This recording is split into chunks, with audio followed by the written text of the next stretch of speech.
Ok, ya empezamos a grabar, Consuelo. Adelante. Vamos a darle ahí la bienvenida a todos de golpe. Sí, a todos. Listo.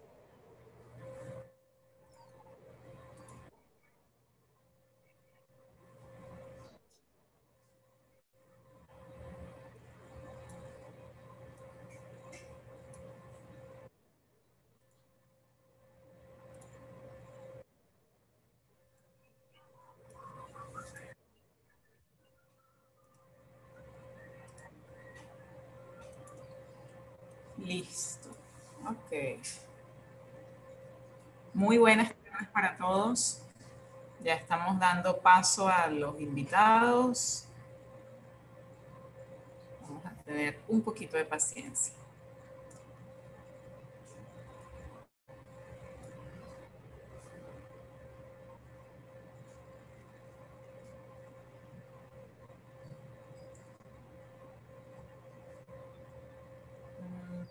Excelente. Ok. Aquí, ok. Ya Ignacio, ¿estás grabando? Sí. Ok. Sí, ya estamos grabando. Excelente. Vamos a darle paso aquí un par de minutitos a los que faltan por entrar y damos inicio al programa.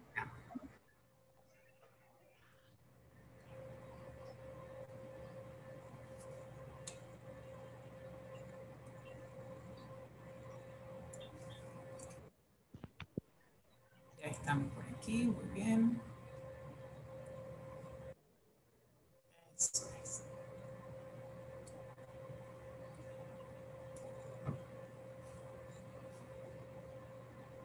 Bueno, creo que podemos ir ya dando inicio a nuestra actividad del día de hoy. Presento, mi nombre es Consuelo Andara y hoy me corresponde moderar esta actividad de la acción La Tierra se calienta. Es una actividad que ya tenía algún tiempo en planificación y bueno, afortunadamente contamos con ponentes, con especialistas de lujo para la tarde de hoy. Nuestra actividad, nuestra mesa de análisis el día de hoy tiene el nombre de la huella humana en las...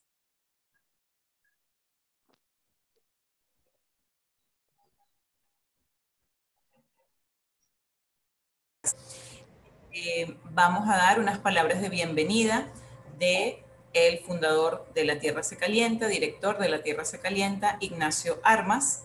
Vamos a tener luego las palabras de bienvenida del doctor Luis Sandia, presidente del CIDIAT, y vamos a ir con dos bloques de... vamos a ver aquí, admitir, ok, admitir a todos. Vamos a ir con dos bloques de ponencias. Primero, la profesora Liliana López va a tener sus 15 minutos para desarrollar la ponencia titulada Derrames de petróleo y su efecto en ambientes marinos. Luego de ese espacio vamos a tener un ciclo de preguntas, así que pueden ir haciendo sus preguntas por el chat y las transmiten por esa vía. Luego vamos a escuchar al profesor Luis Mora con la ponencia Contaminación de acuíferos por derivados de hidrocarburos, riesgos y medidas. El profesor igualmente contará con sus 15 minutos de ponencia y luego tendremos un ciclo para la discusión de lo que nos proponga el profesor con sus palabras. Luego de eso, pues luego del intercambio tendremos ya nuestro espacio de cierre de la actividad. Eh, bueno, no me queda más que darle la bienvenida a todos los 30 participantes que estamos hoy acá en este espacio. Le doy el pase a Ignacio Armas. Ignacio Armas es especialista en gerencia de marketing digital, redes sociales, branding personal y también para empresas. Es fundador y director de la organización La Tierra se Calienta, una de las organizaciones que coordina y promueve esta actividad, igual que el CIDIAT, y también la empresa Cuyuní Sistemas.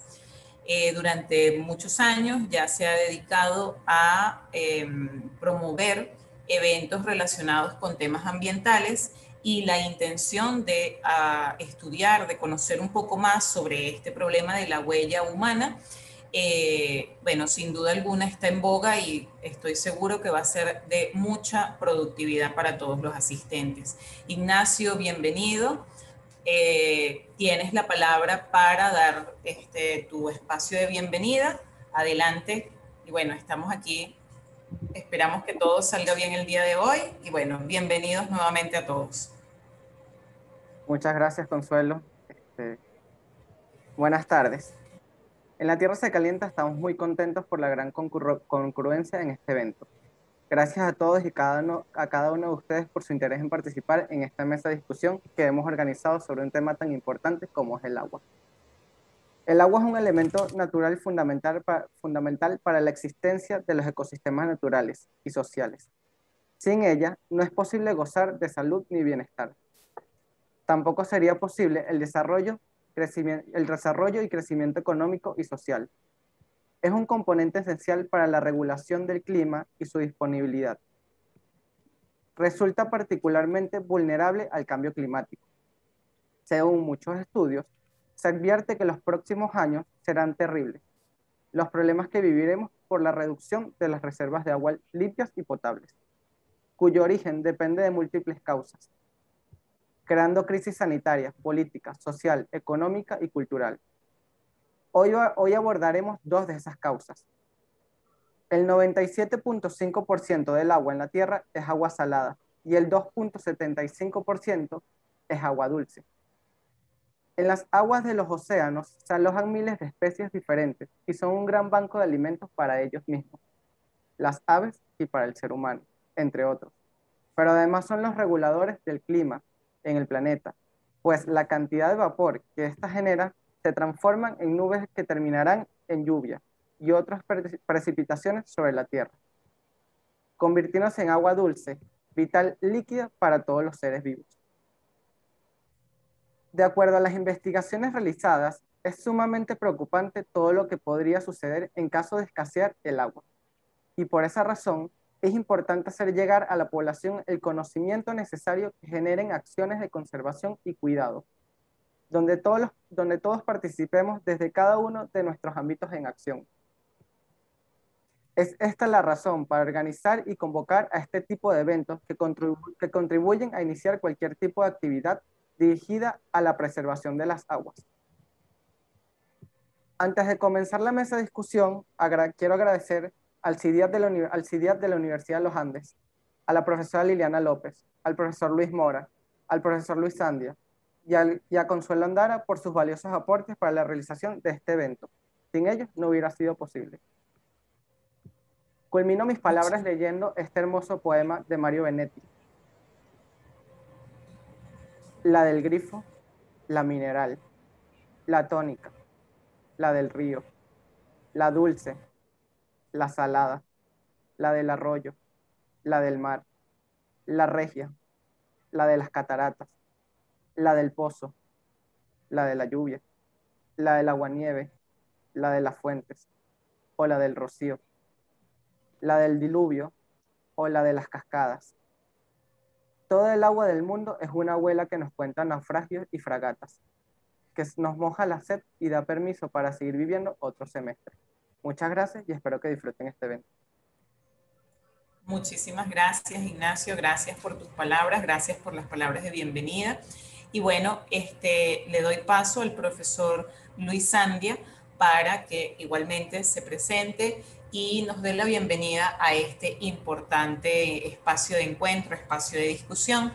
El profesor Luis Sandia es director del CIDIAT de la ULA, es doctor en Ciencias Naturales de la Universidad Libre de Berlín desde el año 2009, es postdoctor en Gerencia para el Desarrollo Humano también de la Universidad de ULA, bien, desde el año 2014, es magíster en Salud y Ambiente en la Universidad de Navarra, en España. También tiene un posgrado en Formación Ambiental en Argentina desde el año 95. Es geógrafo de la Universidad de los Andes, es miembro correspondiente y primer vicepresidente de la Academia de Mérida. Es profesor de la universidad, profesor titular de la universidad en asignaturas como Evaluación del Impacto Ambiental, sin duda muy importante y pertinente para este evento, ordenamiento territorial y manejo de conflictos ambientales.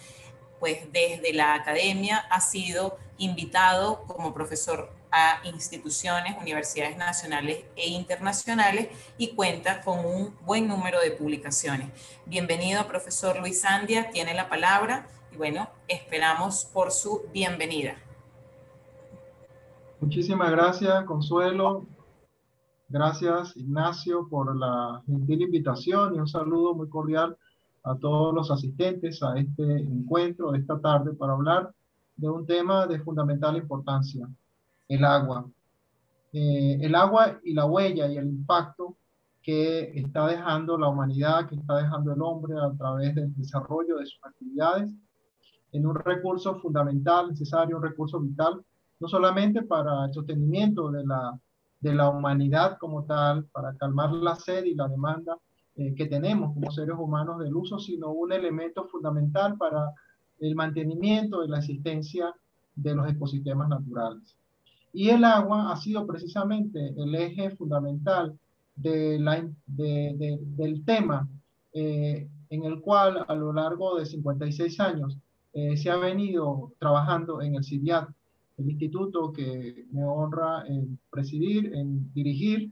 Soy director del CIDIAT y este centro, que es el Centro Interamericano de Desarrollo e Investigación Ambiental y Territorial, fundado en Mérida, Venezuela, en 1965, por la Organización de Estados Americanos, el Estado venezolano y la Universidad de los Andes, se ha dedicado justamente a la gestión integral del recurso hídrico, entendiéndolo como un elemento consustanciado dentro del resto de componentes ambientales.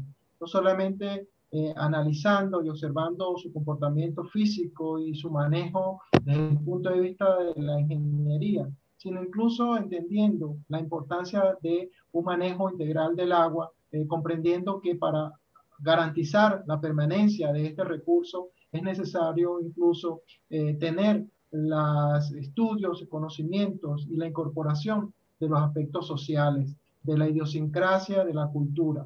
De allí que nuestro instituto ha dedicado todos los años de su existencia, 56 años ya que tenemos, dedicado justamente a promover una gestión integral del agua a través de sus programas de formación a nivel de posgrado, sus cursos de planificación de recursos hidráulicos, obras hidráulicas, gestión integral de los sistemas de abastecimiento de agua potable y saneamiento y por supuesto el manejo del ambiente.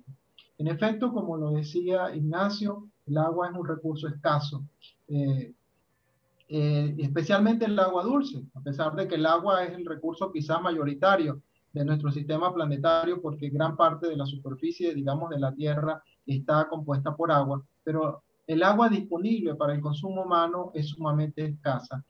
Y con ese criterio de escasez tenemos que manejarlo, especialmente en un entorno social, económico, cultural, que se ha, digamos, consolidado en los últimos 200 años, 250 años, a partir de la revolución industrial, un uso intensivo de este recurso en el cual pues no se ha comprendido la interdependencia que existe entre el manejar y garantizar la permanencia del mismo y el manejo del resto de componentes del ambiente, como por ejemplo el bosque, como garantizar el manejo sostenido de las cuencas altas, el garantizar unas formas de utilización del suelo que permitan, digamos, por un lado, responder en sí a las necesidades básicas del hombre, necesidades de alimentación, las necesidades de vestido, las necesidades de habitación, porque los seres humanos pues necesitamos ciudades y espacios para el desarrollo de nuestra vida, pero tenemos que hacerlo entendiendo que el manejo integral del ambiente y especialmente del recurso agua tiene que ser un aspecto fundamental. De allí que hemos propagado a lo largo de nuestra gestión la necesidad de incorporar el enfoque de la gestión integrada de los recursos hídricos, lo cual pues se ha sobre todo, digamos, popularizado, si se puede denominar de esta forma, a partir de la reunión de la Cumbre de la Tierra del año 92, pero todavía en muchos países del mundo y especialmente en Venezuela hay una gran deuda en manejar el recurso agua de una manera integrada, incorporando los aspectos técnicos, los aspectos sociales, los aspectos humanos que son de fundamental importancia. Y por eso entendemos que manejar adecuadamente el agua a través de la gestión integrada de ese recurso, esto reviste uno de los requisitos fundamentales para poder alcanzar el desarrollo sostenible. No podemos superar ninguno, yo me atrevería a decir ninguno de los 17 objetivos planteados por las Naciones Unidas en el 2015 de esta Agenda 2030, si no logramos hacer una gestión adecuada del agua. Porque, por ejemplo, la ausencia del agua es un indicador de pobreza, la ausencia del agua es un indicador de un retraso en las condiciones de salud. La ausencia del agua especialmente afecta a la mujer en los países más pobres, es decir, tiene una connotación de análisis de género. La ausencia del agua hace que muchos niños no vayan a la escuela porque tienen que dedicar grandes o largas horas del día para proveer el agua. Es decir, la gestión integrada del agua y alcanzar los objetivos planteados, sobre todo en el objetivo 6, de agua limpia y saneamiento, representa un elemento fundamental para poder alcanzar ese tan ansiado desarrollo sostenible. Así que esperamos que este enfoque, este aporte que esta tarde nuestros profesores van a presentar a través de sus ponencias, contribuyan a esa discusión, a ese necesario análisis y que promueva, por supuesto, un concepto de visión integrada de este recurso fundamental para el ser humano, para nuestra vida y muy especialmente para nuestro país. Así que muchísimas gracias, Ignacio. Un saludo a todos los integrantes de La Tierra se Calienta y, por supuesto, como siempre, cuente con el apoyo de nuestro instituto en el desarrollo de este tipo de actividades. Muchísimas gracias. Bueno, muchísimas gracias, profesor Luis Andia. Gracias por sus palabras. Y bueno, ya vamos a dar paso entonces a los ponentes del día de hoy. Sin duda, todos ponentes de lujo para poder conocer, investigar y profundizar un poco sobre esta huella o el impacto humano en todo lo que es el recurso hídrico. Bien, tenemos primero que nada, creo que tenemos por allí, Ignacio, confírmame, a la profesora Liliana López. Sí, la tenemos ahorita. Sí, aquí estoy. Perfecto, profe. Gracias. Iniciamos con usted sin ningún problema. La profesora Liliana López nos va a hablar en su ponencia titulada Derrames de petróleo y su efecto en ambientes marinos. Antes de que la profesora tome la palabra, pues me corresponde presentar su reseña curricular. La profesora sin duda tiene un currículum extremadamente extenso porque ha dedicado su vida a la investigación. Es profesora titular del Instituto de Ciencias de la Tierra de la Facultad de Ciencias de la Universidad Central de Venezuela. Es licenciada en Química, también es doctor, mención Geoquímica de la Universidad Central de Venezuela. Es investigadora del área de Geoquímica Orgánica y jefe del grupo de investigación en Geoquímica de Petróleos del Instituto de Ciencias de la Tierra. Buena parte de sus investigaciones están dedicadas a estudios de geoquímica orgánica. Es individuo de número de la Academia de Ciencias Físicas, Matemáticas y Naturales, sillón número 25 desde el año 2015, y es coordinadora del programa Mujeres en Ciencia de la Academia de Ciencias Físicas y Matemáticas. Es representante por Venezuela del programa Women for Science de la Red Interamericana de la Academia de Ciencias. Es miembro de la Academia de Ciencias de América Latina, ACAL, desde el año 2020. Sin duda alguna, bueno, la profesora ha estado galardonada a lo largo de su recorrido profesional por distinguidas premiaciones, como el Premio Orinoquia, igualmente el Premio de Investigación de Fundación Empresas Polar Lorenzo Mendoza Fleury, desde el año 2015, y también ha sido distinguida por la Orden José María Vargas en segunda clase en el año 2013 y en primera clase desde el año 2011. Bueno, profe, no me queda más que darle las gracias de verdad por estar acá presente y tiene sus 15 minutos para la presentación de sus ideas. Luego, espero nuevamente, igual les coloco en el chat que pueden ir realizando sus preguntas a lo largo de la exposición para poder luego irlas leyendo y haciendo pues nuestro intercambio de ideas. Así que, profe, bienvenida, muchísimas gracias por su presencia y bueno, tiene la palabra. Bueno, en primer lugar quiero agradecer Consuelo por tu presentación y a esta invitación tan agradable que se me hace para participar en esta mesa de trabajo sobre el recurso hídrico que es tan importante.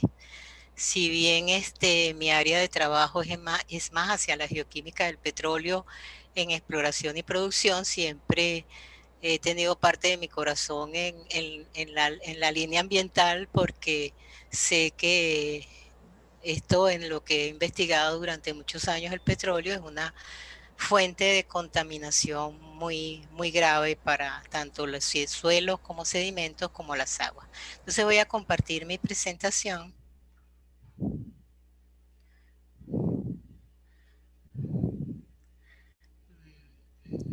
Aquí sí necesito un poquito de ayuda, por favor, para ver la pantalla. No sé si es aquí. Abajo aparece el icono para Compartir. compartir pantalla. Ah, sí, pero le doy... Ahí. Ya voy. Ahí ya está. va que, ok. Entonces, permítame un momentico. Que se me salió la presentación, pero ya me disculpan, pero ya voy a empezar.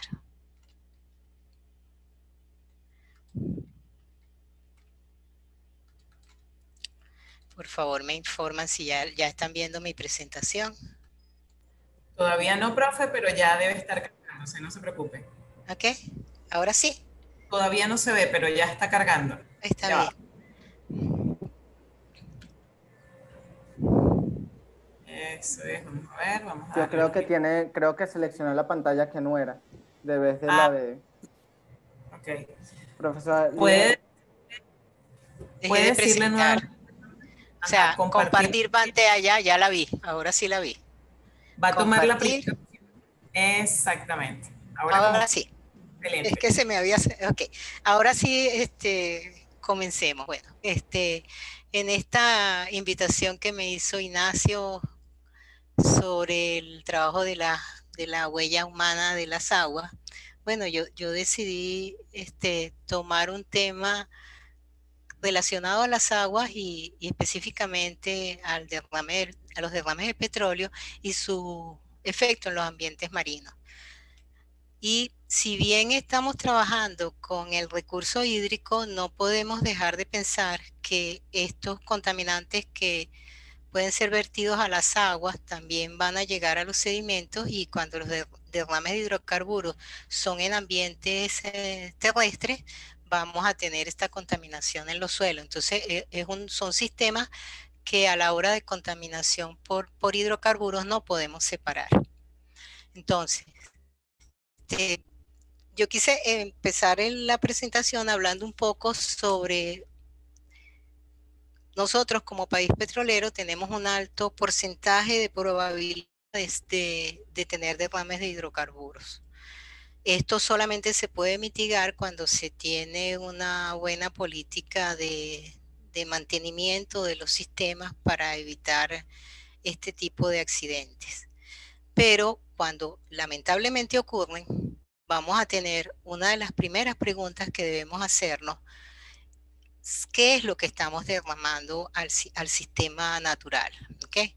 Y las preguntas son si estos materiales son producto de la industria petrolera, es decir, exploración, producción, el transporte, la refinación, el almacenamiento o su distribución, o si estos materiales son derivados de la industria petrolera y que incluso pueden ser parte de desechos domésticos e industriales. ¿Okay? Es decir, tenemos que conocer cuál es el material que estamos derramando para poder entender cuál es el efecto de él sobre las aguas, los suelos y los sedimentos. Y por supuesto, su efecto sobre los organismos vivos. Entonces, cuando hablamos de este tipo de los derrames, ¿qué sucede cuando estos hidrocarburos son derramados al ambiente?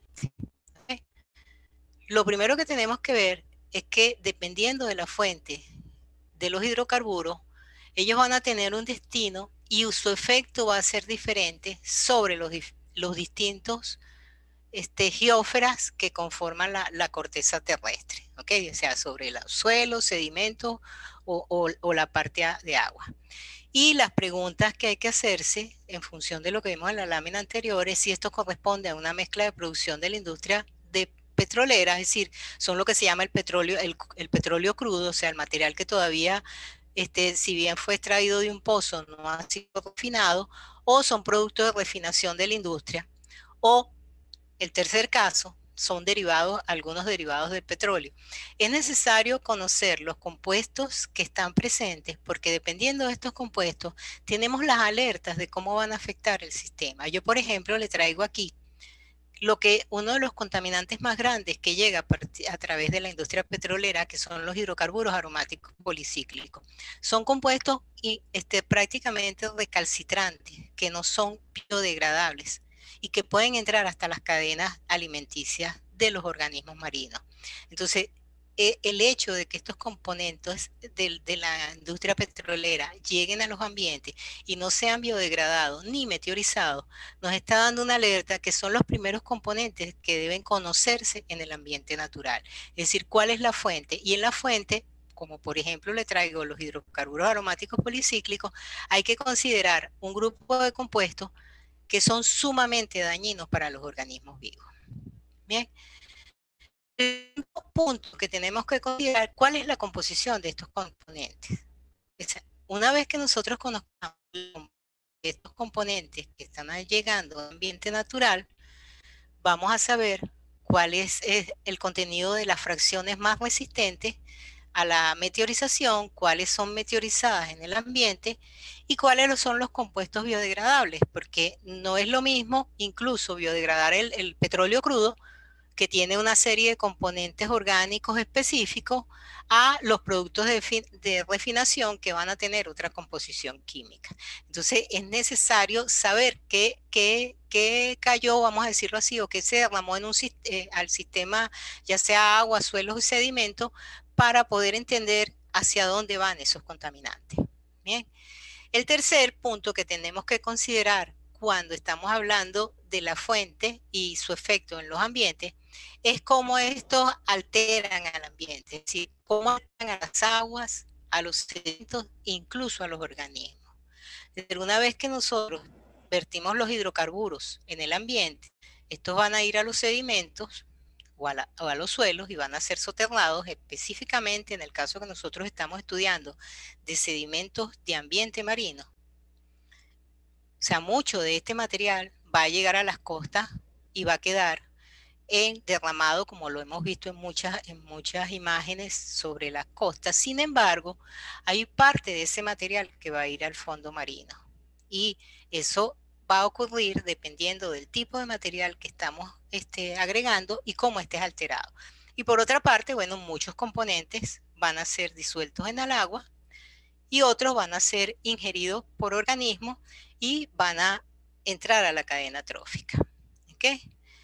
Dentro de este tercer punto, si ahora vemos cuál es el efecto de estos contaminantes en el ambiente, bueno, vamos a tener tanto efectos como químicos como biológicos.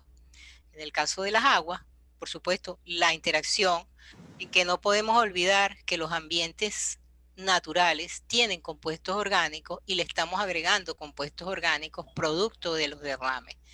Y aquí hay una fuerte interacción entre estos dos tipos de materia orgánica que va a ser un efecto adverso en la materia orgánica natural y que va a permitir muchas veces que estos componentes que fueron derramados tengan un tiempo de residencia mucho mayor de la que deberíamos esperar en los ambientes naturales.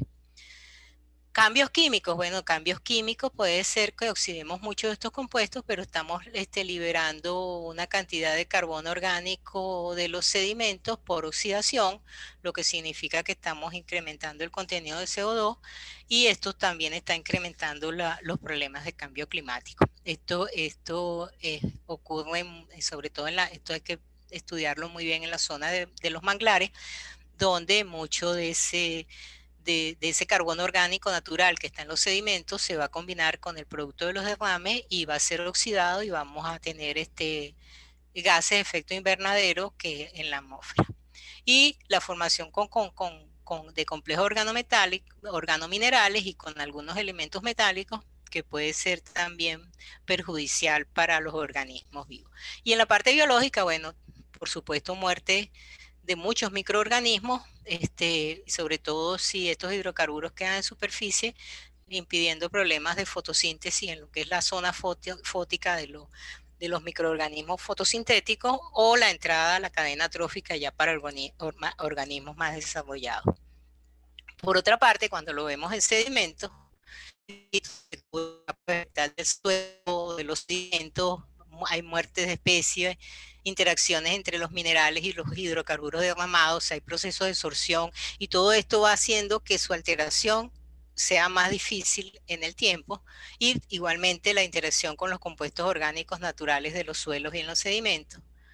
Entre los cambios químicos vamos a inhibir el intercambio de nutrientes típicos, o sea, para las plantas, nuevamente lo que le mencioné de la liberación de carbono y de gases de efecto invernadero a la atmósfera y la formación de cadenas de complejos organominerales o organometálicos, y también aquí tenemos muerte de otro tipo de organismos y entrada a la cadena trófica de otro tipo de organismos presentes en los ambientes. Por otra parte, cuando hablemos específicamente del efecto que ya vimos para agua y para sedimentos en los organismos, yo quise presentarle dos ejemplos tomados de este trabajo de Wang, como los hidrocarburos aromáticos policíclicos que les mencioné unas láminas atrás, pueden ser incorporados en tortugas marinas. ¿Okay? Entonces esto ya está haciendo daño a los organismos vivos. O este trabajo también, que es un trabajo reciente, donde se analizan este tipo de compuestos aromáticos policíclicos en sedimentos y en peces. Y generalmente muchos de estos pH, como se llaman, pues son incorporados a los peces y a los sedimentos y hacen un daño dentro de la cadena trófica. Para continuar, ahora ya sabemos todos los daños que pueden hacer, pero no es que ellos se quedan, digamos, estos compuestos que son derramados al ambiente, se quedan sin sufrir cambios. O sea, tenemos la ventaja de que muchos de estos hidrocarburos son alterados. Podemos tener, como lo muestro en la figura, algunas reacciones fotoquímicas, biodegradación, la ingestión por los organismos, que si bien la gente dice lo estoy sacando del ambiente, pero lo estoy poniendo en otro problema, vamos a tener disolución, vamos a tener sedimentación. Hay personas que dicen, bueno, si el derrame ocurrió lejos de la costa, qué bueno. Bueno, qué bueno para la costa, pero malo para los organismos que viven en la zona donde ocurre el derrame, y a medida que van ocurriendo estos procesos de evaporación, de pérdida de volátil, disolución, absorción, va a ocurrir sedimentación, porque lo que va quedando es el material más pesado de los componentes del petróleo, y esos materiales más pesados son los que van a ir al fondo o al fondo del lecho marino. ¿Ok? Todo este tipo de alteraciones, reacciones fotoquímicas, biodegradación, van alterando. Si bien, como les mencioné, perdemos una serie de compuestos que generalmente es la fracción liviana del crudo, quedan una serie de compuestos que pueden ser incluso transportados como los poliaromáticos.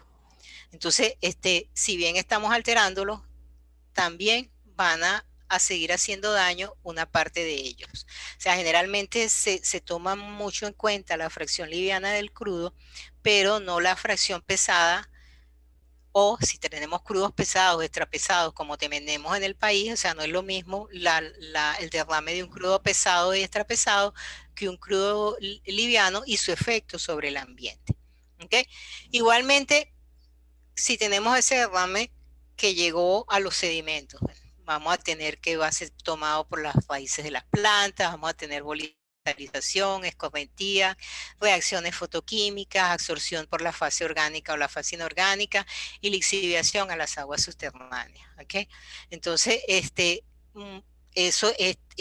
tipo de gráfico también demuestra que hay que tener cuidado, porque a veces, bueno, vamos a limpiar una playa sobre los hidrocarburos, pero ¿qué pasó si ese hidrocarburo es liviano y mucho ya fue lixiviado o llegó a las aguas subterráneas o ya no lo tenemos en superficie? Bien, entonces esto es la necesidad de estudiar en el tiempo estos sistemas. No es que limpié y me olvidé, sino que tengo que hacer un seguimiento de cómo es el proceso, porque al hacer el seguimiento también estoy entendiendo para los futuros derrames cómo tratarlo, el material derramado. ¿Okay? Entonces, en base a eso, para unas recomendaciones que para los trabajos cuando se hace con derrame, por supuesto, inmediatamente conocerlo, el material derramado. ¿Okay? Es necesario, o sea, tener una idea de lo que se está derramando para poder saber cuál es el destino, cuál es la mezcla de compuestos que tenemos, cómo es el efecto en el ambiente. O sea, hay que hacerse primero un bosquejo y si se dice claramente si el derrame fue de un tanquero, si el derrame fue de un tanque de almacenamiento, si fue de productos ya tratados del petróleo, es que uno puede llegar a trabajar o entender el sistema. Y dentro de la parte ya biológica, también la presencia de la ayuda de la biología para entender la bioacumulación de estos elementos y el daño dentro de los organismos vivos. Entonces, bueno, yo con esto quería decirle que en ambientes naturales y ambientes que estamos produciendo serie de daños que debemos mejorar para contribuir a un ambiente más sano y por supuesto a un sistema de aguas mucho más limpia, que es lo que necesita la humanidad. Muchas gracias por su atención.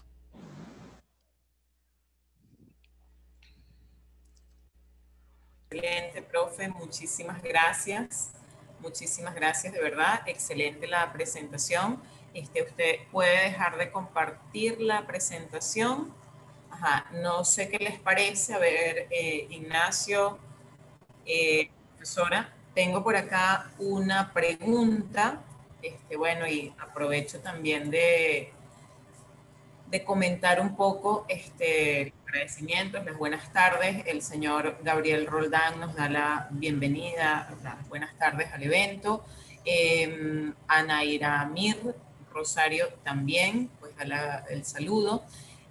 Corabel Barrios Pernía, profesora de la carrera de Ingeniería Ambiental de la Universidad Marítima del Caribe y colaboradora de la Fundación de Desarrollo Sustentable de Venezuela, está por acá presente y les da el saludo a todos. Bien, Luis Ibarra Arriaga también, director de Agrobiosistemas Consultores, también pues está presente por acá y da saludos al público, a la actividad.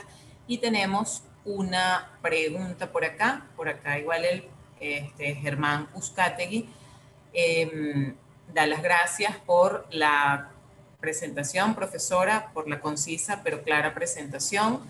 Y tenemos acá un comentario. Quisiera conocer si hay experiencias locales sobre el uso del carbón activado para contrarrestar o mitigar los efectos del derrame petrolero en aguas marinas y dulces. Es la pregunta que tenemos por acá. No sé, profe, si usted puede darnos algunas señas al respecto, pero bueno, sin duda la presentación de la profesora Liliana va un poco a orientar esa necesidad de identificar cuál es el tipo de derrame para que nosotros podamos ver el efecto nocivo en esa cadena trófica y podamos en alguna medida establecer soluciones al problema. Entonces, profe, bueno, muchísimas gracias. No sé si puede darnos respuesta a este comentario y continuamos con la actividad. Sí, bueno, generalmente el carbón activado te sirve para eliminar una serie de compuestos. O sea, tiene una capacidad de absorción muy grande para el tratamiento de compuestos orgánicos, pero compuestos orgánicos de baja masa molecular. Y cuando tienes esos compuestos orgánicos no dentro de una mezcla tan compleja como el petróleo, ¿okay? O como el crudo, que es prácticamente lo que tenemos la fracción líquida. Entonces, que yo sepa, no se ha utilizado el carbón activado, pero conociendo lo que es un carbón activado, pienso que también tienes un problema, porque igualito estás agregando carbono, entonces igualito puedes estar contaminando un ambiente, ¿ok? Entonces, y además, si agregas carbón activado, necesitas agregarlo de tamaño fino para que su área superficial sea, ya de por sí es grande, sea mayor. Entonces, no sé si en lugar de mejorar el ambiente, lo estamos produciendo más daño. No sé. Alterando correctamente. Sí, es tan importante mantener el equilibrio y tan complejo, ¿no es cierto? Bueno, por aquí tengo otra pregunta, Paulina Vaquero. ¿Cuáles son los tratamientos más comunes en agua y suelo frente a la contaminación con crudo pesado? Fíjate, el tratamiento más común cuando cae un crudo pesado es derramado, es recogerlo. Recogerlo como si estuvieras recogiéndolo con pala o incluso chorros de agua para moverlo, sobre todo cuando están en raíces de plantas, etcétera, etcétera. Pero decimos un crudo pesado o un crudo extrapesado. Sin embargo, o sea, no todos los componentes necesariamente los estamos eliminando, ¿ok? Pueden quedar una serie de compuestos. Si bien limpias un alto porcentaje de ese material, puede quedar contaminantes. Y eso es lo que uno de los mensajes que yo quiero dar con esta presentación. Y como ejemplo de los derrames que tuvimos el año pasado y que todavía tenemos este año en Venezuela. O sea, se habla mucho de los derrames que tenemos en las costas, porque está afectando zonas de pesca, está afectando zonas turísticas. Se habla poco sobre los derrames en ambientes terrestres, se habla poco sobre los derrames en ambientes fluviales, en derrames en suelo. ¿Okay? Entonces, el tipo de vegetación que tienes es diferente y un tipo de vegetación con una composición química específica de cada una de ellas. Y ahora tú le estás agregando una serie de compuestos orgánicos. ¿Okay? Entonces, ¿cuál es el destino a nivel incluso molecular de esos constituyentes en ambos tipos de ambientes? ¿Okay? No es lo mismo derramar un crudo pesado en el agua, en el mar o en un río, porque inmediatamente ese material va a ser más denso, la gravedad API de un crudo pesado es 9, 8, la gravedad API del agua es 10, ¿ok? Porque es el valor de referencia. Entonces, sabes que ese material va al fondo, ¿ok? ¿Y qué significa que ese material vaya al fondo? O sea, está enriquecido en fracciones pesadas. Entonces, no es solamente la limpieza, eso es muy necesario, muy importante, limpiar rápidamente los ambientes. Pero es necesario, y por lo menos que yo sepa, no se ha hecho de un monitoreo en los grandes derrames de hidrocarburos que han ido, por ejemplo, el caso del río Morichal, ¿ok? O el caso mismo que tuvimos en las costas de Falcón, o cuando vino el derrame de hidrocarburos que supuestamente venía de Trinidad antes de los de Falcón. Bien, o un caso que fue estudiado en Brasil, que fue el derrame de los hidrocarburos de un tanquero venezolano que llegó a las costas de Salvador de Bahía, y ellos pudieron determinar de los tanqueros que habían pasado por ahí que el crudo era venezolano, porque hasta eso puedes saber. Y cuando tú haces eso y determinas cuál es el origen del crudo, sabes a quién penalizar. Entonces entra la parte de las leyes. Claro, y tienes una política también de resguardo de las costas, porque exactamente. Todo el trabajo pues es monitoreado. Y acá en Venezuela, profe, existe, hoy día podemos decir que tenemos procesos estandarizados para este tipo de derrame. Que yo sepa, no. Pues, siendo un no país... sabemos si los están aplicando. Así es. La ventaja es que las mismas técnicas de análisis y los mismos vamos a decir, los mismos métodos químicos de análisis y técnicas analíticas que se utilizan en la industria petrolera para estudios de exploración y producción son las mismas que se utilizan para estudiar los derrames. Pero necesita gente que esté preparada y tener los equipos en son los mismos equipos que tiene la industria petrolera. Esa es una de las ventajas. ¿Ves? O sea que los protocolos, si se quiere, se pueden seguir. ¿Ok? Por supuesto que sí. Bueno, profe, por acá tenemos otro comentario de Germán Uzcategui.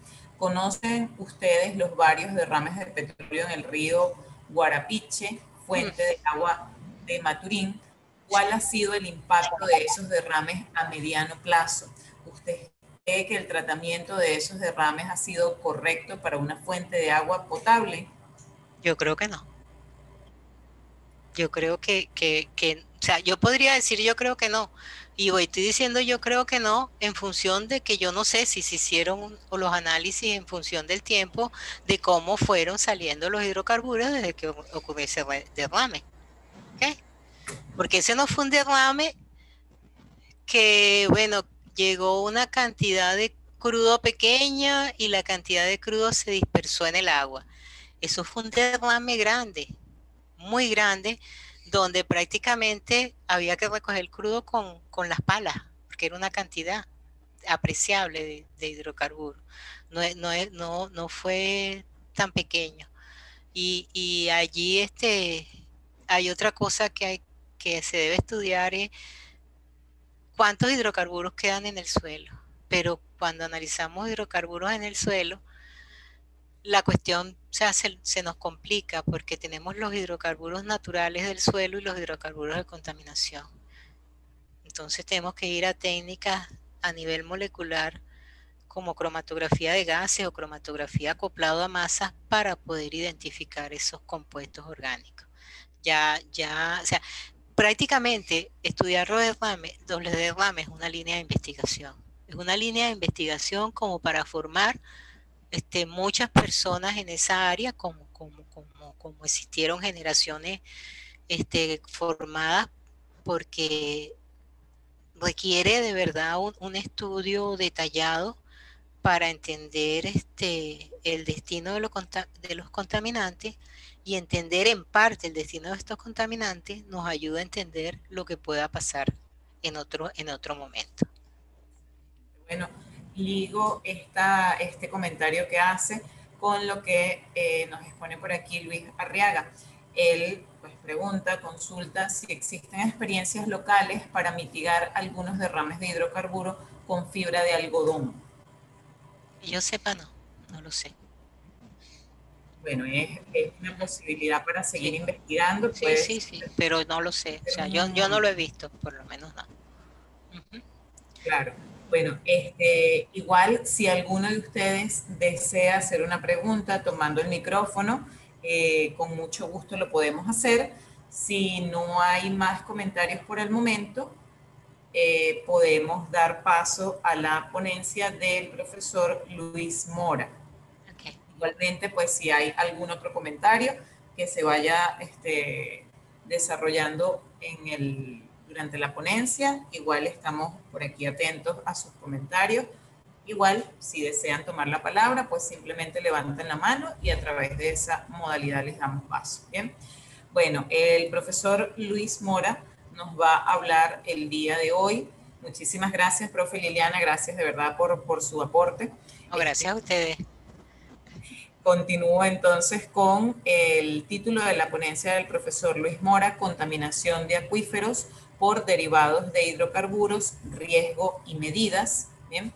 El profesor Luis Mora es profesor titular del CIDIAT en ULA, es ingeniero civil de la Universidad UCLA desde el año 90, es especialista en gestión de cuencas de agua por la Universidad de Lyon, en Francia, y es magíster de recursos hidráulicos por la Universidad UCLA desde el año 1997.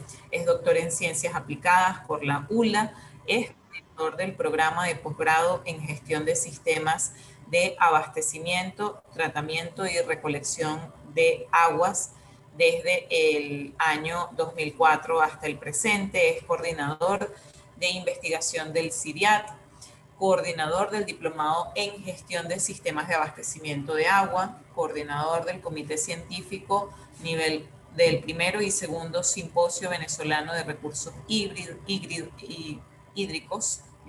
representante en Venezuela ante la Sociedad Latinoamericana de Hidráulica, es consultor del Banco Interamericano de Desarrollo y consultor de empresas públicas y privadas con más de 45 publicaciones en revistas arbitradas y congresos internacionales.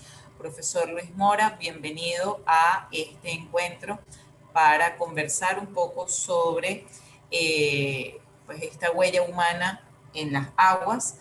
Tiene sus 15 minutos para presentar la ponencia y nuevamente muchísimas gracias por su presencia hoy acá con nosotros. Lo escuchamos.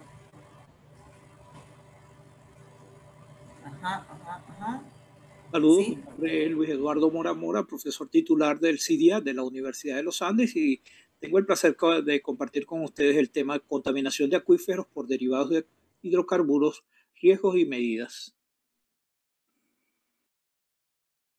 En esta presentación vamos a compartir con ustedes sobre la importancia de los acuíferos para el abastecimiento y su afectación por el cambio climático, los derivados de hidrocarburos y los procesos de contaminación, metodologías de análisis y de vulnerabilidad para mitigar estos riesgos, estudios de caso y algunas conclusiones y recomendaciones.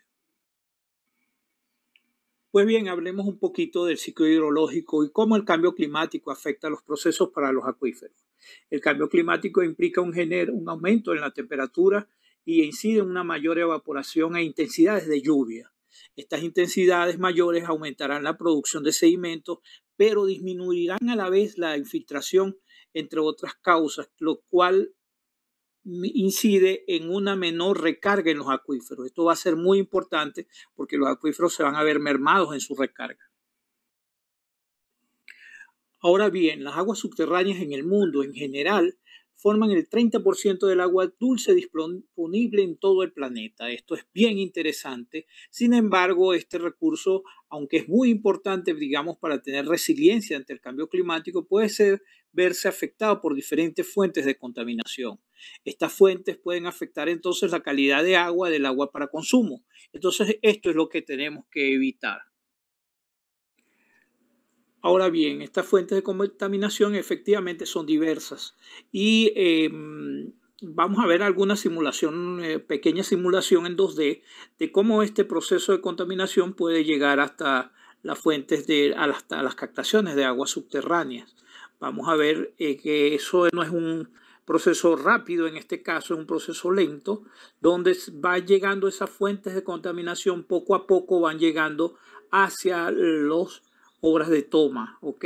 Pero pueden ser diversas, pueden ser los depósitos de un río, pueden ser de alguna manera el vertido de sépticos, tanques sépticos o sencillamente algún vertido de sustancias, digamos, almacenadas en el subsuelo.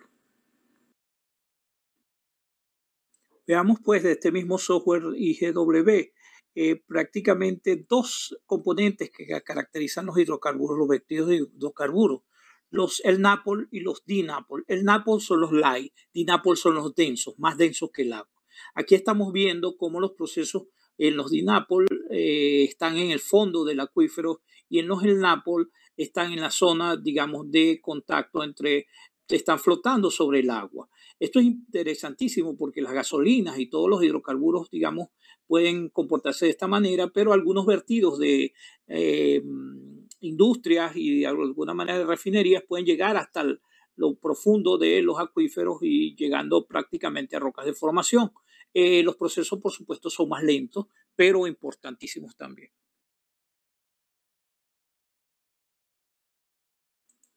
Esto pasa también, por ejemplo, por el vertido de gasolina, fuga de una estación de servicio, ¿verdad? Y que va llegando hacia un pozo. Este es un caso muy común en el mundo entero, ha pasado y sigue pasando y hay que tomar medidas para esto. Pero una vez que el pozo se contaminó, prácticamente es una tragedia porque descontaminarlo puede pasar decenas de años, ¿ok?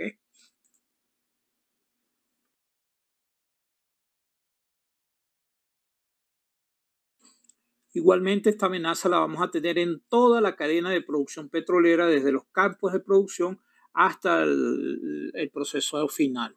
Entonces, muy importante también en los campos de producción que están asociados a acuíferos, digamos, superficiales, vamos a tener también esta amenaza.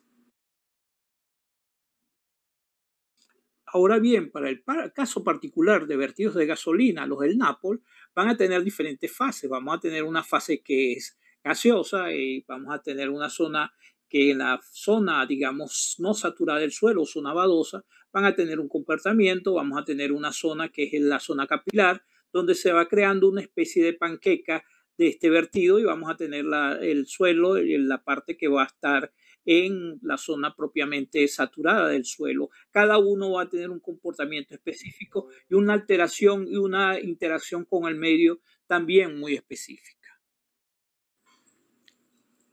Si bien este contaminante va a estar sometido a algunos procesos como fotodegradación, volatilización, biodegradación, absorción, descomposición química, y en la matriz de suelo va a estar sometido también a unos procesos importantísimos de biodegradación y va a estar, digamos, descompuesto en 4 fases que son fundamentales. Así pues, a partir de un rápido análisis por fugacidad, podemos tener, por ejemplo, que en un vertido en el suelo podemos tener el benceno, tolueno y etilbenceno que estamos graficando acá. Tenemos, por ejemplo, que hay un porcentaje que se mantiene como NAPOL, la mezcla, pero hay un porcentaje pequeñísimo que se mantiene en fase gaseosa, un gran porcentaje está absorbido en la matriz de suelo y algún porcentaje se mantiene, digamos, disuelto en el agua. Entonces es importante que fijemos esto. Cuando hay un vertido de gasolinas, en la fase libre es prácticamente como producto libre o como contaminante libre, es muy pequeña, puede ser el 15 al 20% del producto total o del contaminante total que hay en todo el sistema. Ahora bien, ¿de qué están contenidas los BTX? La gasolina se caracteriza por los componentes principales que son los BTX, benceno, tolueno, etilbenceno y sileno, que son representativos porque poseen una densidad menor a la del agua, alta volatilidad, débil miscibilidad, concentraciones bajas y dan mal sabor al agua. Tolueno tiene un riesgo de cáncer cerebral. El tolueno es el segundo hidrocarburo más soluble encontrado en las gasolinas clásicas. Los silenos son difíciles a veces de caracterizar, aún con cromatografía en fase gaseosa. El MTBE tiene gran solubilidad y es más soluble que el benceno y ha causado grandes problemas de contaminación de acuífero en los últimos 25 o 30 años. El MTBE se detecta da más sabor al agua, incluso en concentraciones de hasta 15 microgramos por litro, y tiene una solubilidad de 190 veces mayor que en la gasolina reformulada EPA. Ahora bien, tenemos de alguna manera, después de este análisis de la gasolina como amenaza, de los hidrocarburos como amenaza, digamos los DINAPOL y el NAPOL, tenemos la fase también para ese análisis de riesgo, lo que es la vulnerabilidad y la exposición. Vamos a hablar entonces de la vulnerabilidad como vulnerabilidad intrínseca en los acuíferos y hablemos un poquito de cómo mitigamos esa exposición. Bueno, una de las metodologías que se ha propuesto para el sector es precisamente el análisis GOT o vulnerabilidad intrínseca, GOT y GOT-S, más una versión más avanzada que toma en cuenta el suelo también como mitigante de estos procesos de vulnerabilidad. La primera toma en cuenta el grado de confinamiento hidráulico del acuífero, la segunda la ocurrencia del sustrato subyacente y la tercera la distancia al agua. Eso y después la GOT-S con trabaja el tipo de suelo. Entonces esto se presta a toda una álgebra de mapas.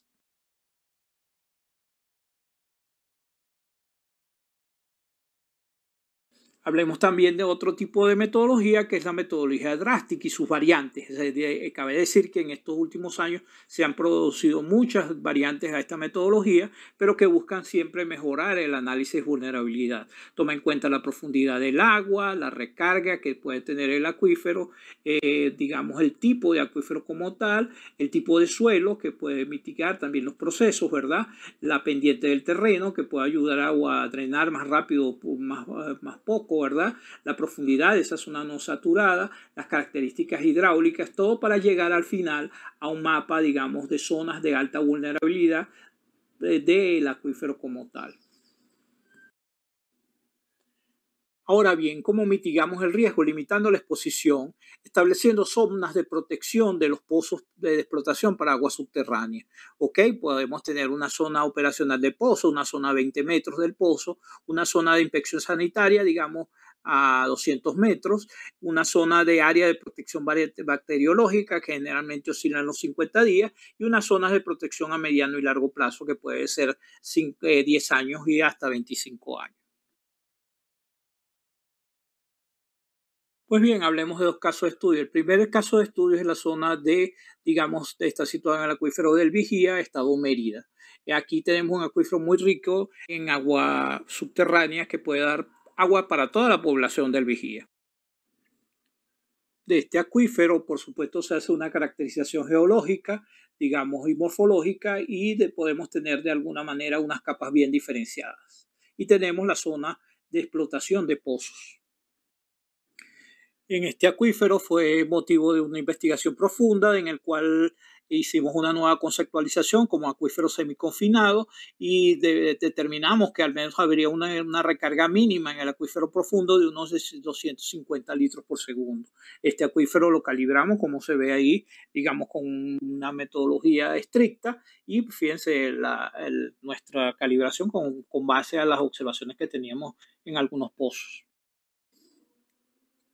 Luego, digamos, a partir de esa conceptualización, diseñamos los nuevos perímetros de protección de pozos, viendo que cómo cambiaron, fíjense, los en amarillo, los perímetros anteriores y los nuevamente diseñados, pensados para el acuífero a 5 a 20 años.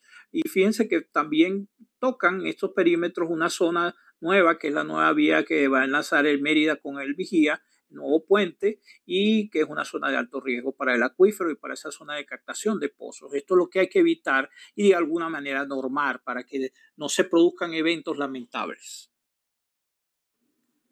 Sin embargo, detectamos para cercano a uno de esos pozos que ahora no está en explotación, pero ahí está muy cercano un vertido de, digamos, cambio de aceite que cae a una laguna que es acuífero también esa laguna.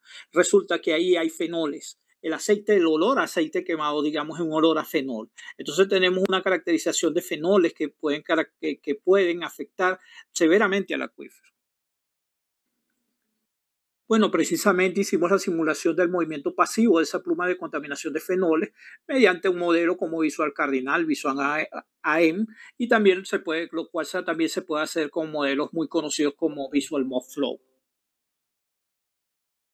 Vale decir que ese campo de pozos todavía no está siendo explotado, digamos, por la empresa Aguas de Mérida. Pero sin embargo, simulamos, en la simulación que van a ver en continuación, qué pasaría si yo empiezo a explotar esos pozos con el acuífero sin sanearlo, sin remediar esa zona contaminada. Entonces vean lo que pasa.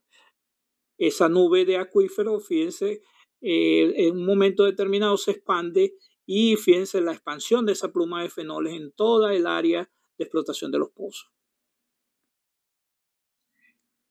Esto nos llevó, por supuesto, a formular medidas primas, digamos, de remediación, digamos, creando barreras hidráulicas con políticas de explotación de pozos que de alguna manera crearon una barrera hidráulica para evitar la expansión de esta pluma. También, debido a un análisis intenso en laboratorio con muestras de suelo tomadas en la zona, pudimos identificar las isotermas de sorción aplicables al acuífero. Esto fue producto de varios trabajos de investigación y fíjense con una de isoterma tipo Freundlich, simulamos también cómo iba a ser esta mitigación o cómo se iba a ser sorbida parte del fenol en la matriz de suelo y básicamente mostramos esa simulación. Digamos, otro caso igual de importante es un caso de contaminación del acuífero del Tocuyo mediante el acuífero que servía, digamos, de alimentación al central azucarero del Tocuyo y al pozo del Instituto de la Uva que era gestionado por, digamos, la Universidad Centro Occidental Lisandro Alvarado. En este caso es un caso de contaminación de una empresa del Estado que contaminó a 2 entes del Estado, el Central Río Tocuyo y, digamos, a un ente perteneciente a la Universidad Centro Occidental. Fíjense que el primer análisis que hicimos fue un análisis de gradientes, hacia dónde era el flujo, antes de que hacer un análisis de levantamiento de gases, y esto es muy importante, y les voy a explicar por qué. Para el levantamiento de gases, por supuesto, hicimos un levantamiento con una sonda multiparámetros, donde veíamos CO2, CH4, entre otros, digamos, parámetros importantes como hidrocarburos totales.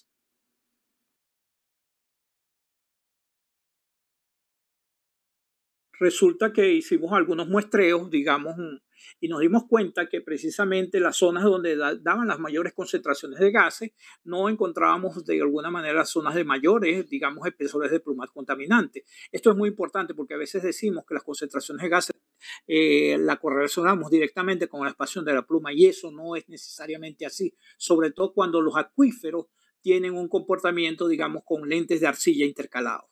En este caso levantamos, fíjense, levantamos algunas bacterias importantes, biosurfactantes, y en este caso la presencia de pseudomonas. Y ya sabemos que la pseudomonas aeruginosa es prácticamente originosa, es una de las que nos puede ayudar a biodegradar, digamos, concentraciones importantes de hidrocarburos.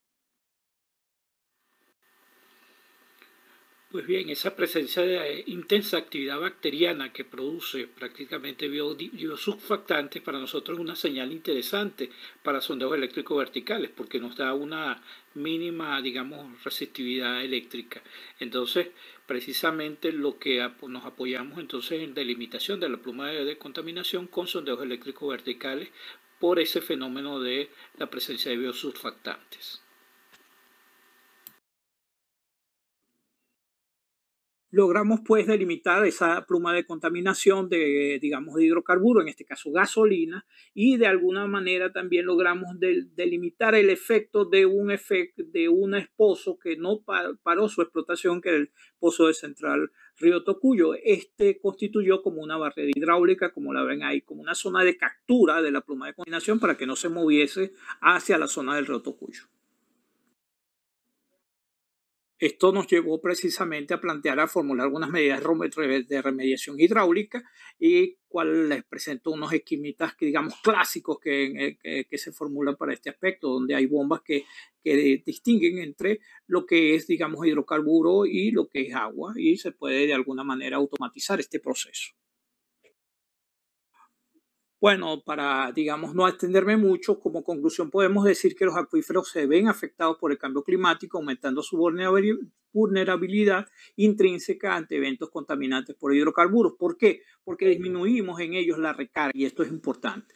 Es importante también estudiar la vulnerabilidad para escoger los mejores sitios para realizar las explotaciones y crear reglamentación en el país para proteger las captaciones. Y una vez que ocurre un evento contaminante, la remediación puede durar decenas de años.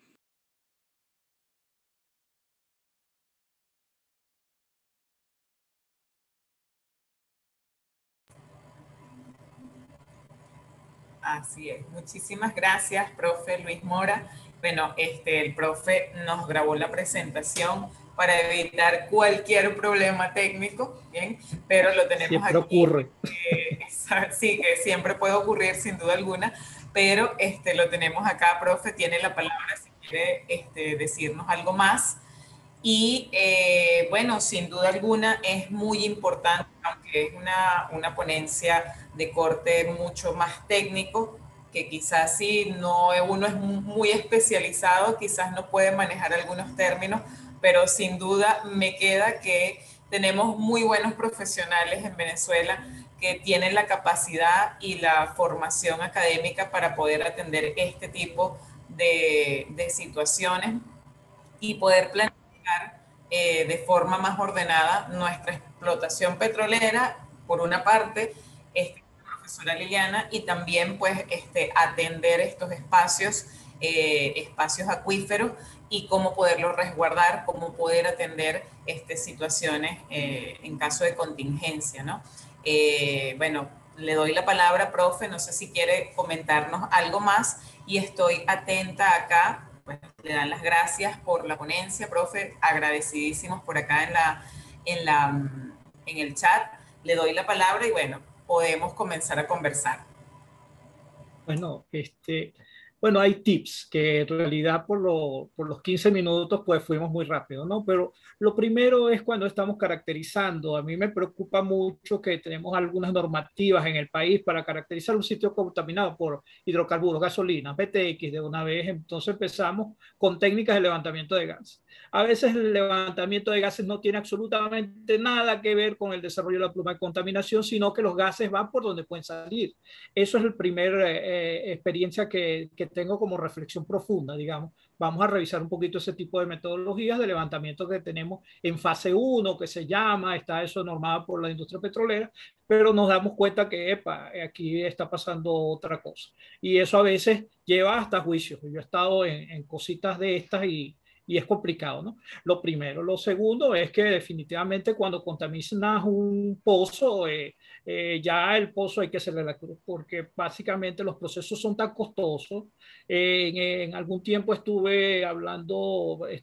recabando precisamente los costos de remediación y se hablaba de un millón de dólares por hectárea contaminada por hidrocarburos. Entonces son órdenes de magnitud bastante interesantes, ¿no? Y eso para llevarla a otra. Otro de los grandes que me preocupa también es que todo se lo dejamos a la biorremediación, ¿ok? Entonces, no, vamos a biorremediar y entonces están esperando que digamos, sí, hay presencia de bacterias que pueden, por supuesto, consumir los hidrocarburos, y sí es verdad, eso no deja de ser cierto, pero son procesos extremadamente lentos. Entonces, a partir de todo esto, lo que hay es que evitar necesariamente todos esos derrames de hidrocarburos. Nosotros en el mismo Vigía tuvimos que, digamos, a uno de los pozos decir, no rehabiliten ese pozo porque intersectaba una estación de servicio, la pluma de contaminación. Ya dijimos, epa, esto no puede ser así, hay un gran riesgo de que ese pozo sea contaminado. Gracias a Dios el pozo no se rehabilitó, sino que se planteó otra explotación cuando captamos eso. O sea, hay todo hay que hacer un análisis de ordenación del territorio, todo un análisis de ordenanzas, de reglamentación, que lo hemos dicho, tanto el profesor Hervé Llegá, que trabaja conmigo prácticamente en esta área, estamos todo el tiempo diciéndolo, digamos, para que salga la reglamentación definitiva. Sé que, digamos, el ministerio tampoco es que no lo saben, que se requiere, pero hasta el momento yo no he tenido, de alguna manera, salió el reglamento, no salió el reglamento, y esto es muy importante para el país y para toda la gestión de aguas subterráneas. Yo creo que definitivamente es una reflexión bien importante. Lo demás es accesorio, pues. Y también otra cosa es cuando se dice, se recuperó el producto, ¿no? Porque a veces no lo llamamos ni siquiera contaminante, sino el producto. A la EPA también, digamos, en un proceso en Estados Unidos dijeron que ya no llamaran al contaminante producto, sino que lo llamaban por su nombre, por contaminante, ¿ok?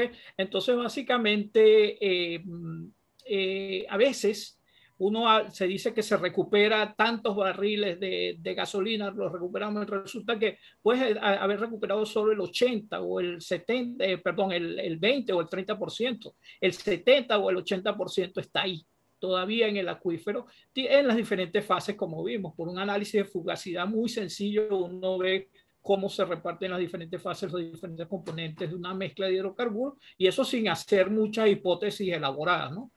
Pero lo que sí es importante saber que cuando hay ese producto que se recupera supuestamente, ese contaminante que se recupera, es una fracción muy poca de la que todavía existe en el acuífero y que la que hay que tener cuidado, ¿ok?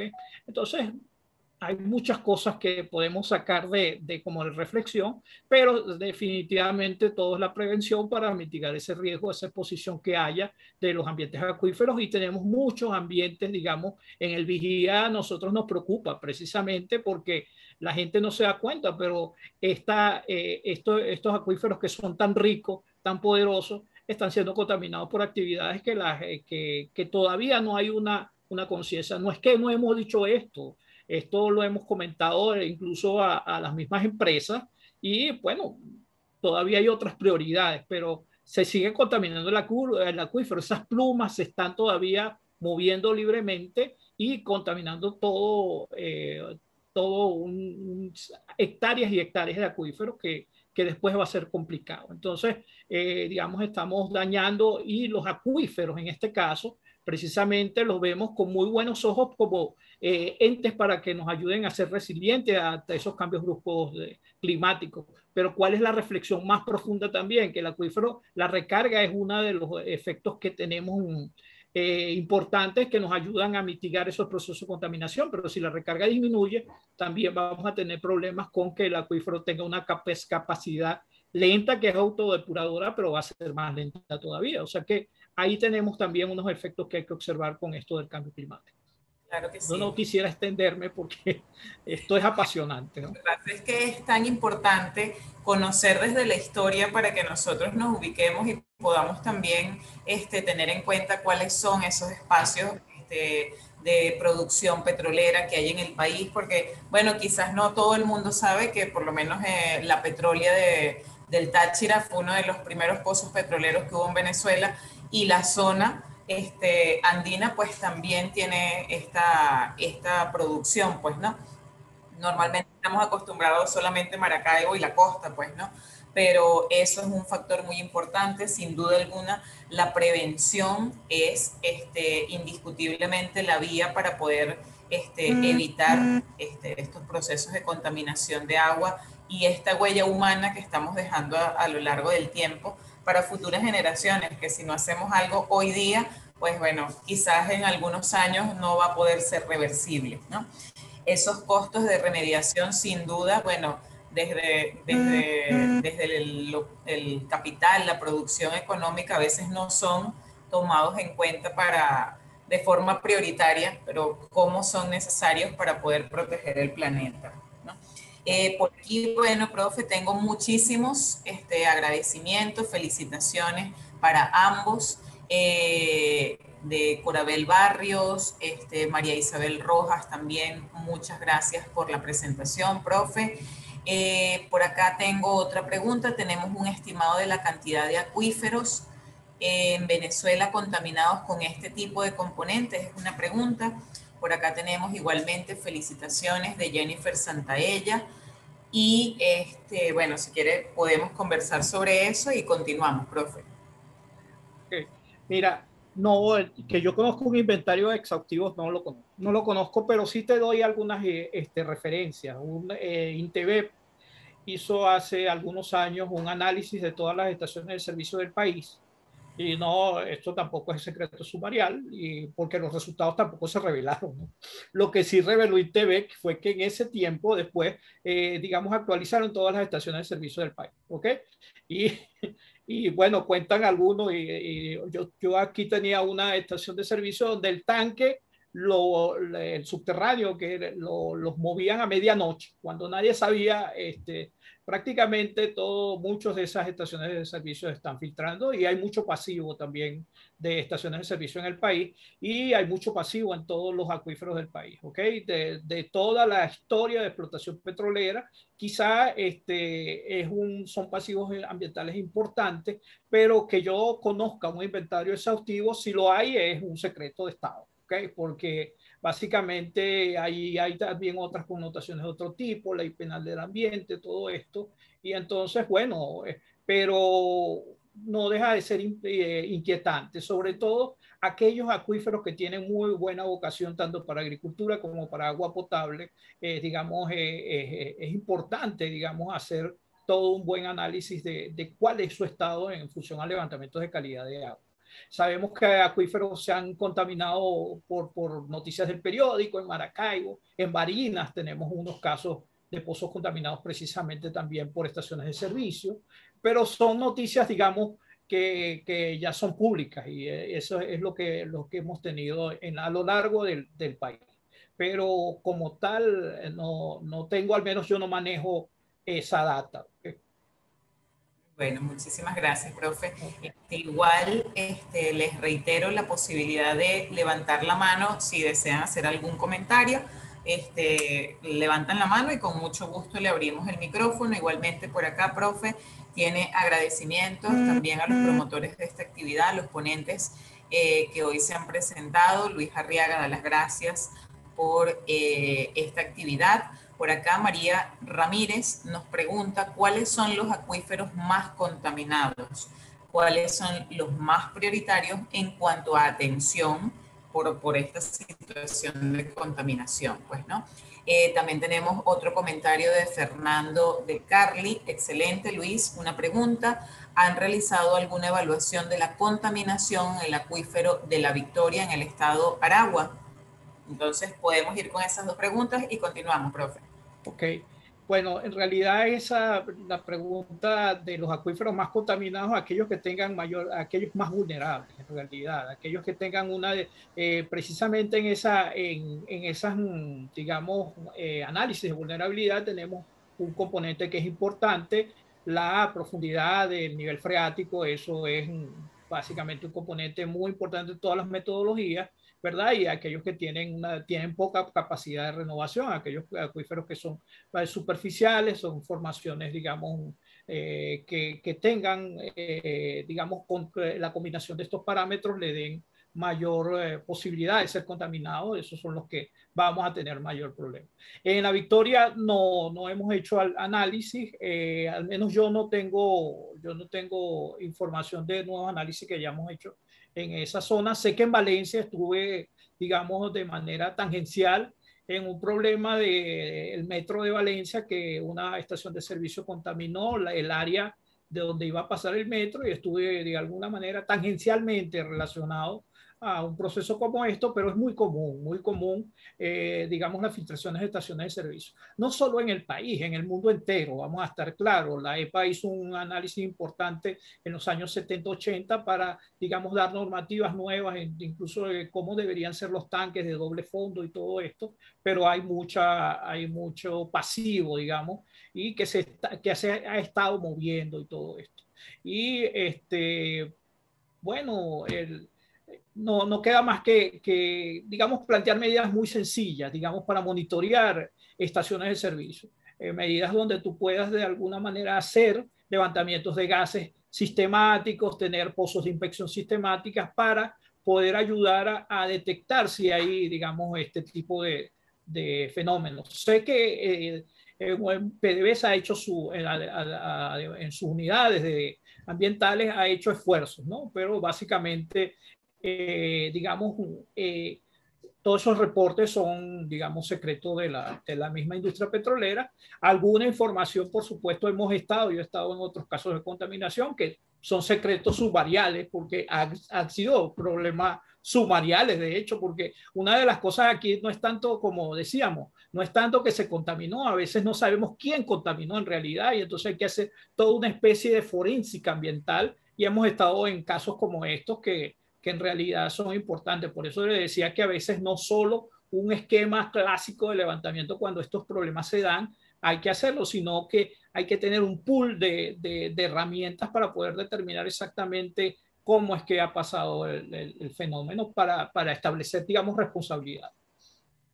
Exactamente. Bueno, por aquí igual Rosibet Toro Mora da las felicitaciones, profe, excelente profesional, conocedor de su materia. Gracias por compartir su experiencia y dar a conocer la metodología y claves para tomar en cuenta ante este tipo de eventos. Ignacio nos hace por aquí una consulta. ¿Existen algún proyecto actualmente para la recuperación de los acuíferos afectados? Que yo conozca, no. Incluso esos dos, no hay proyecto. ¿Ok? Bueno, no sé hasta dónde pasó lo del Tocuyo, pero ya nosotros dimos las pautas y no sé hasta dónde evolucionó. Lo que sí sé es que el Instituto de la UBA lo invadió el barrio ese que está ahí, ya no hay Instituto de la UBA tampoco, porque hay un barrio que se apoderó del instituto y desapareció. Uno de esos pozos recomendamos, y eso fue público, no es que estoy diciendo secreto también, de solamente reubicarlos en una zona para después hacer un proyecto de remediación con todas estas técnicas, digamos que no son las más baratas. Las técnicas, digamos, hidráulicas, de contención hidráulica, son costosas como tal, pero digamos son las que tenemos más a la mano, porque todo este caso de establecer bioremediación y todo esto es costoso, pero se puede hacer, pero tiene que tener estrictos controles de seguimiento para ver el efecto de todas las medidas que estamos llevando, y de esto no lo sé. Del Vigía sí estoy seguro de que no hay proyectos de de remediación de este caso, ¿ok? Pero lo cual me preocupa porque en realidad es un acuífero que tiene muchos, tiene un inmenso potencial para resolver el problema de agua de la población del Vigía.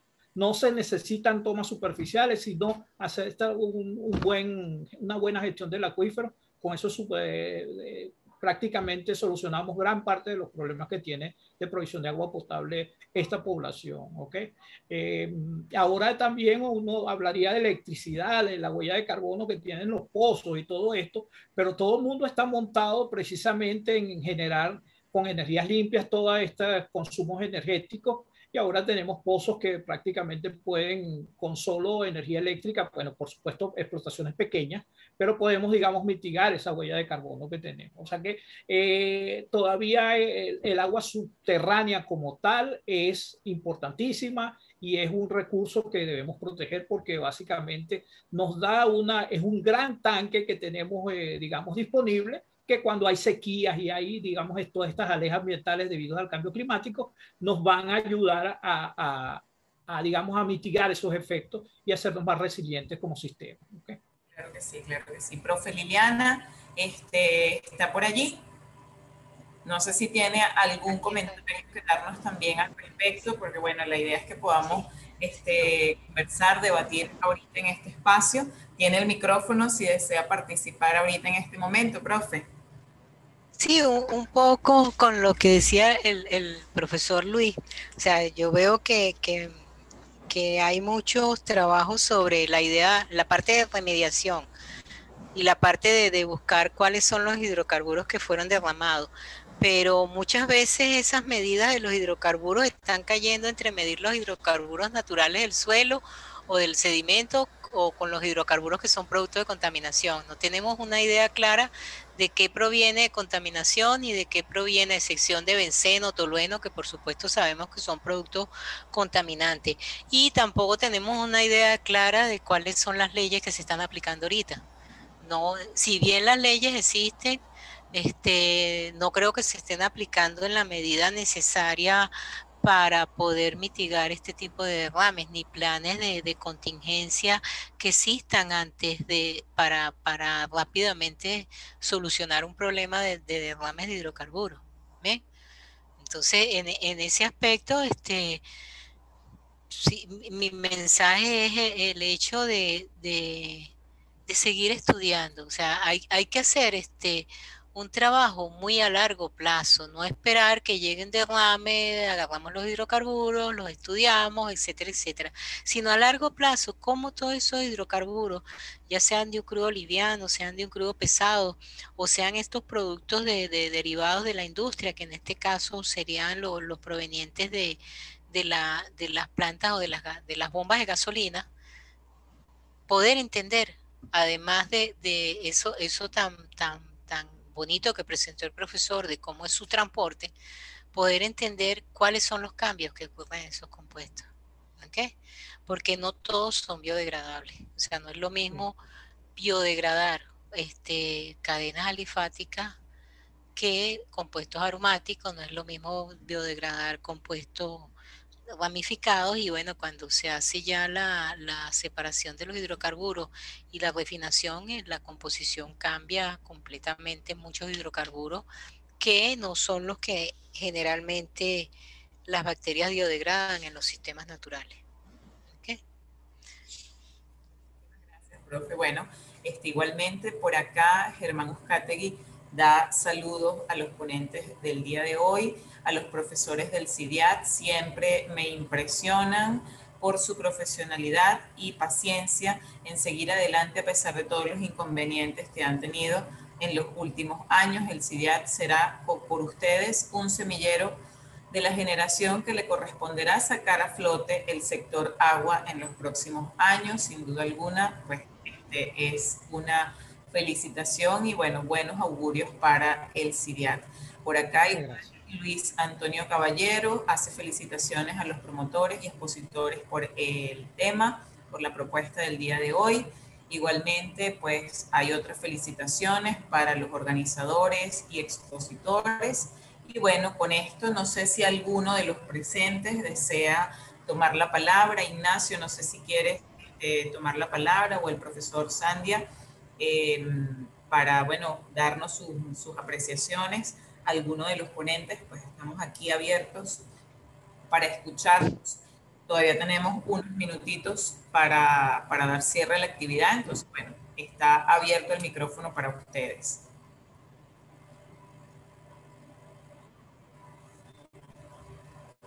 A ver, Ignacio, ¿estás por allí?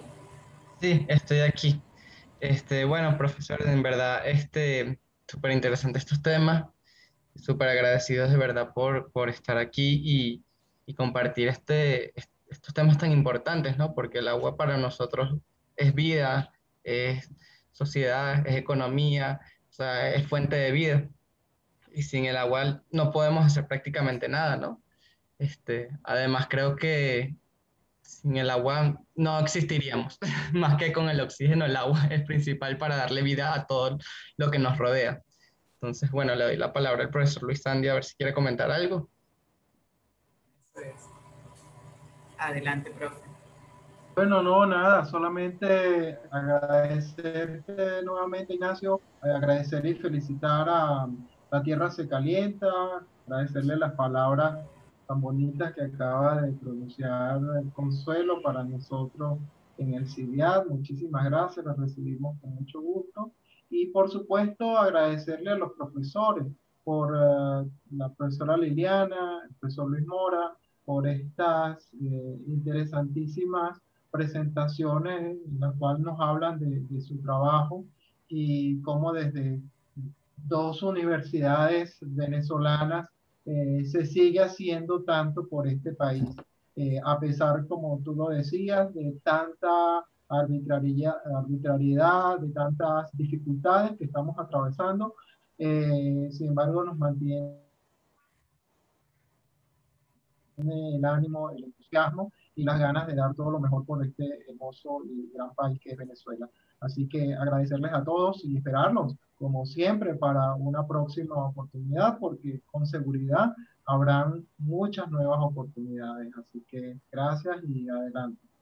Claro, muchísimas gracias. Bueno, sin duda alguna, bueno, tener profesionales, investigadores que aportan para el país es seña de que podemos hacer las cosas diferentes, podemos hacer las cosas bien, y tener este público, los presentes hoy acá en esta actividad, pues también nos demuestra que hay inquietudes, que hay necesidad por informarnos, porque bueno, estamos hablando de un recurso tan importante para la vida como es el agua. Y bueno, no queda más que darle las gracias a todos por la presencia hoy en esta actividad, a los profesores, a la directiva del CIDIAT, por estar acá presentes, darnos un espacio de su tiempo para poder intercambiar ideas, conocer lo que está haciendo la academia, o sea, los que estudian, los que conocen. Y bueno, de verdad que no queda más que agradecerles a todos ustedes los presentes y a los profesores. Ignacio, bueno, si quieres cerramos ya la actividad con tus palabras, y bueno, no me queda más que darle las gracias a todos.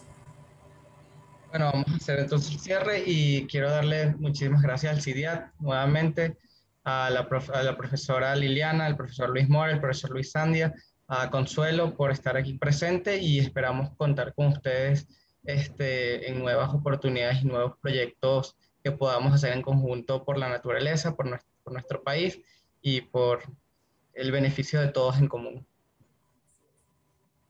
Gracias a todos. Gracias a ustedes también por esta tarde tan agradable de trabajo. Sí, verdad que sí. Sí. Hasta luego. Feliz tarde. Hasta luego. Feliz tarde a todos. Que estén muy bien. Igualmente, hasta Gracias, luego. igual por usted.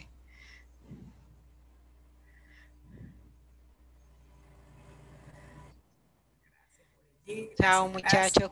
Abrazos, cuídense mucho. Gracias, Luis. Gracias.